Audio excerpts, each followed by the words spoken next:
क्या भारत में कोरोना की चौथी लहर सामने आ चुकी है? ये सवाल इसलिए उठ रहे हैं क्योंकि सोमवार को पिछले 24 घंटे के जो मामले सामने आए थे उसमें से टोटल 2123 नए केस मिले थे और 90% कोरोना के मामले में बढ़ोतरी देखने को मिली थी। लेकिन राहत की बात आज आई है।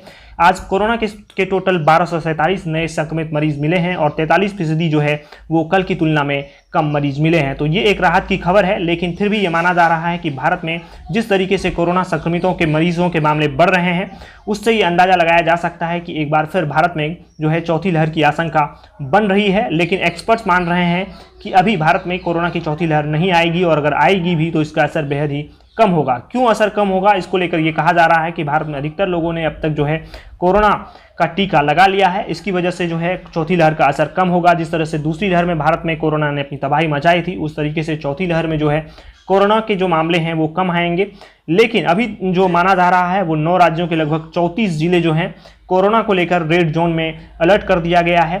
यूपी सरकार ने लखनऊ और दिल्ली से सटे गौतम बुद्ध नगर, गाजियाबाद, हापुड़, मेरठ, बुलंदशहर, बागपत, हरियाणा में जो है हरियाणा सरकार ने गुरुग्राम के फरीदाबाद, सोनीपत व झज्जर में सार्वजनिक जगहों पर जो है मास्क पहनना एक बार फिर से जो है वो अनिवार्य कर दिया गया है। तो इसका मतलब ये है कि सरकार भी अब जो है कोरोना को लेकर जो है वो पूरी तरह से अलर्ट है। बिहार सरकार भी कोरोना को लेकर अब पूरी तरह से अलर्ट दिख रही है। तो ये माना जाना चाहिए कि कोरोना की चौथी लहर को लेकर हम सबको तैयार रहना चाहिए और हम सबको लापरवाही नहीं बरतनी चाहिए। जो सरकार ने कोरोना से बचाव के लिए जो दिशा निर्देश जारी कर दिए हैं उन दिशा निर्देशों को हमें मानना चाहिए और सार्वजनिक जगहों पर हमें मास्क जरूर पहनना चाहिए। इसके साथ साथ सैनिटाइजर का प्रयोग जो है वो करना चाहिए और हमें कोशिश करनी चाहिए कि 2 गज की जो दूरी है जो सरकार ने जो गाइडलाइंस दे रखी है उसका पालन करते रहना चाहिए, क्योंकि कोरोना की चौथी लहर जो है वो हमारे दरवाजे पर दस्तक दे रही है। देखते रहिए पब्लिक वाणी और हमारे चैनल को सब्सक्राइब कर दीजिए।